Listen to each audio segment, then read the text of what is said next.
एक वाटी साबुदाणा पोहे भिजवून घेतलेले आहे, चुरमुरे धुवून घेतले, कांदा मिरची फोडणी टाकलेले आहे. थंडीचे दिवस आहेत, गरम नाश्ता काहीतरी बदल म्हणून करायचा. त्याच्यात मीठ हळद साखर लिंबू पिळायचं, वरून कोथिंबीर, कांदा परतून लालसर झालं की हे भिजवलेले वस्तू टाकायचे. हे बघा, एक वाटी चुरमुरे धुवून घेतले, त्याच्यात साबुदाणा आणि पोहे एकत्र मी भिजवले. तुमच्या आवडीप्रमाणे लाल तिखट सुद्धा तुम्ही घालू शकताय, त्याचा काही प्रॉब्लेम नाही. थंडीचे दिवस आहेत, भूक वाटते, त्याच्यात बटाटा इतर गोष्टी तुम्ही मटार काही ॲड करू शकताय, पण गाजर वगैरे.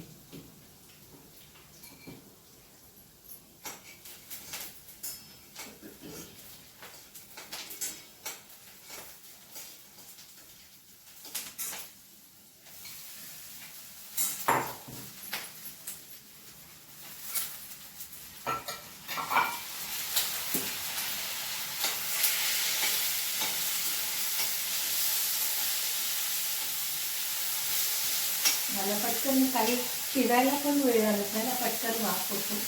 आपल्यासाठी गरम गरम नाश्ता चहा.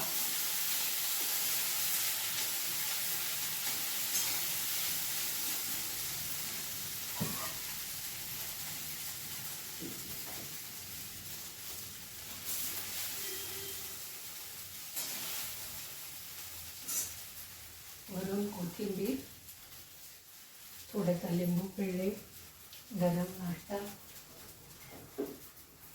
चहा. आजचा चहा, गरम चहा आणि गरम नाश्ता. धन्यवाद. आवडले तर लाईक करा, शेअर करा, सबस्क्राईब करा. धन्यवाद.